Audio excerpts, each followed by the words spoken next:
Shalom saudara-saudara sekalian dimanapun kita berada, kiranya senantiasa kita diberkati oleh Tuhan, diberikan kesehatan bagi kita semua. Renungan kita pada hari ini adalah pengalaman adalah guru terbaik. Pada bacaan ayat Alkitab 2 Samuel 12 ayat 1-25. Nathan memperingatkan Daud sehingga Daud menyesal. Tuhan mengutus Nathan kepada Daud. Ia datang kepada Daud dan berkata kepadanya, "Ada dua orang dalam suatu kota, yang seorang kaya, yang lain miskin. Si kaya mempunyai sangat banyak kambing domba dan lembu sapi. Si miskin tidak mempunyai apa-apa, lain dari seekor anak domba betina yang kecil, yang dibeli dan dipeliharanya. Anak domba itu menjadi besar padanya bersama-sama dengan anak-anaknya. Makan dari suapnya dan minum dari pialanya dan tidur di pangkuannya, seperti seorang anak perempuan baginya. Pada suatu waktu orang kaya itu mendapat tamu, dan ia merasa sayang mengambil seekor dari kambing dombanya atau lembunya untuk masaknya bagi pengembara yang datang kepadanya itu. Jadi ia mengambil anak domba betina kepunyaan si miskin itu dan memasaknya bagi orang yang datang kepadanya itu. Lalu Daud menjadi sangat marah karena itu, dan ia berkata kepada Nathan, "Demi Tuhan yang hidup, orang yang melakukan itu harus dihukum mati. Dan anak domba betina itu harus dibayar gantinya 4 kali lipat. Karena ia telah melakukan hal itu, dan oleh karena ia tidak kenal balas kasihan." Kemudian berkatalah Nathan kepada Daud, "Engkaulah orang itu, beginilah firman Tuhan, Allah Israel, akulah yang mengurapi engkau menjadi raja atas Israel, dan akulah yang melepaskan engkau dari tangan Saul. Telah kuberikan isi rumah tuanmu kepadamu, dan istri-istri tuanmu ke dalam pangkuanmu. Aku telah memberikan kepadamu kaum Israel dan Yehuda, dan seandainya itu belum cukup, tentu kutambah lagi ini dan itu kepadamu. Mengapa engkau menghina Tuhan dengan melakukan apa yang jahat di matanya? Uria, orang Het itu, kau biarkan ditewaskan dengan pedang istrinya, kau ambil menjadi istrimu, dan dia sendiri telah kau biarkan dibunuh oleh pedang Bani Amon. Oleh sebab itu pedang tidak akan menyingkir dari keturunanmu sampai selamanya, karena engkau telah menghina aku dan mengambil istri Uria, orang Het itu, untuk menjadi istrimu. Beginilah firman Tuhan, bahwasanya malapetaka akan kau timpakan ke atasmu yang datang dari kaum keluargamu sendiri. Aku akan mengambil istri-istrimu di depan matamu dan memberikannya kepada orang lain.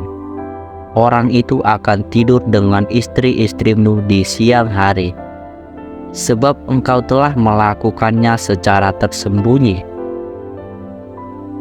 Tetapi aku akan melakukan hal itu di depan seluruh Israel secara terang-terangan." Lalu berkatalah Daud kepada Nathan, "Aku sudah berdosa kepada Tuhan." Dan Nathan berkata kepada Daud, "Tuhan telah menjauhkan dosamu itu, engkau tidak akan mati. Walaupun demikian, karena engkau dengan perbuatan ini telah sangat menista Tuhan, pastilah anak yang lahir bagimu itu akan mati." Kemudian pergilah Nathan ke rumahnya, dan Tuhan menulahi anak yang dilahirkan bekas istri Urai bagi Daud, sehingga sakit. Lalu Daud memohon kepada Allah. Oleh karena itu ia berpuasa dengan tekun, dan apabila ia masuk ke dalam, semalam-malam itu ia berbaring di tanah.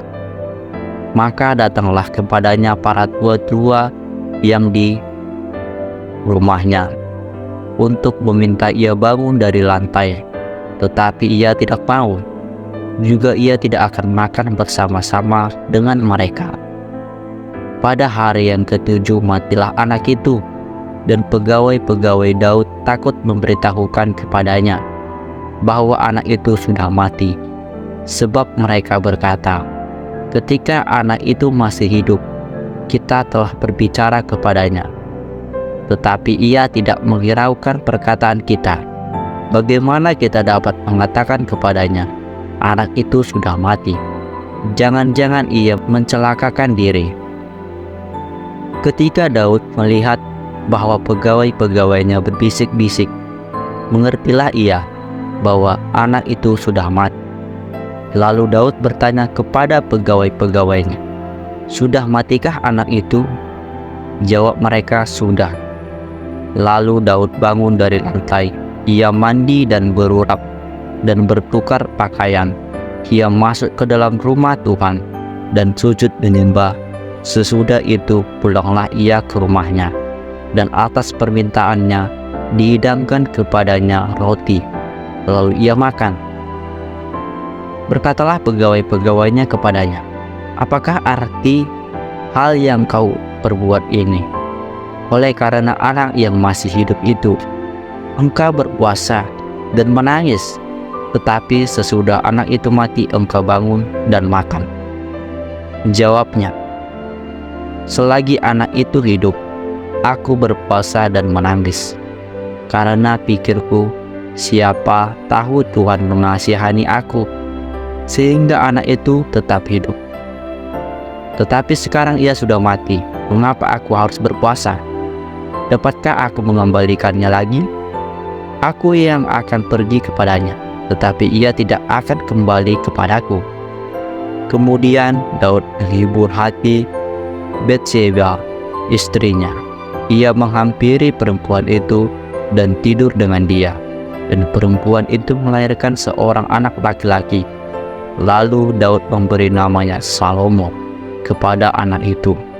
Tuhan mengasihi anak ini, dan dengan perantaraan Nabi Nathan ia menyuruh menamakan anak itu Yedijah, oleh karena Tuhan. Setiap orang pernah melakukan kesalahan, namun hendaknya kita mampu memperbaiki kesalahan itu dan berusaha untuk tidak mengulanginya. Jadikan itu sebagai pengalaman yang berharga, karena pengalaman adalah guru yang terbaik. Makna dari pengalaman adalah guru terbaik adalah adanya suatu kejadian atau peristiwa yang menimpa hidup kita di masa lalu, baik menyenangkan ataupun tidak menyenangkan. Kemudian kita menjadikannya sebagai suatu pelajaran, peringatan, dan motivasi yang berharga dalam menyikapi dan menentukan langkah perjalanan hidup kita selanjutnya.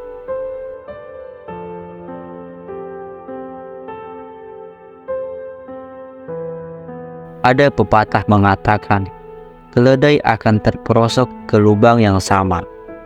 Jika kita tidak mau belajar dari pengalaman, suatu saat kita akan melakukan kesalahan yang sama, bahkan mungkin lebih parah dari yang sebelumnya. Dan itu justru akan membawa kita kepada kehancuran. Hal ini pernah terjadi dalam kehidupan Raja Daud. Ia jatuh dalam dosa perzinahan dengan Batseba. Padahal Batseba adalah istri Uria, panglimanya sendiri. Apa yang dilakukan Daud ini adalah suatu kejadian. Apa yang dilakukan Daud ini adalah suatu kekejian di hadapan Tuhan.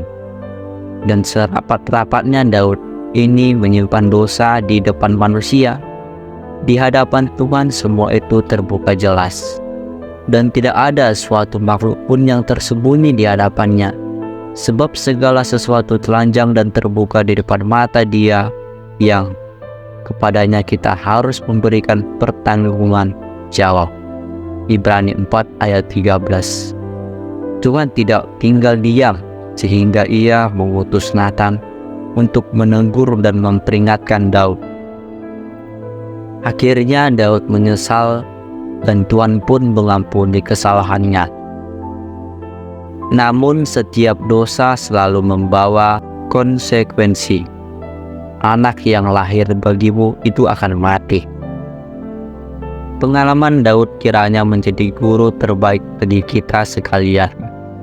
Karena belajar dari pengalaman orang lain adalah cara yang paling mudah dan efisien. Ingat, setiap perbuatan dosa selalu membawa dampak yang sangat mengerikan. Oleh karena itu, jangan main-main dengan dosa. Segeralah bertobat. Pasti Tuhan mengampuni dan memuliakan keadaan kita semua, jika kita melakukan kehendak terbaik bagi Allah kita.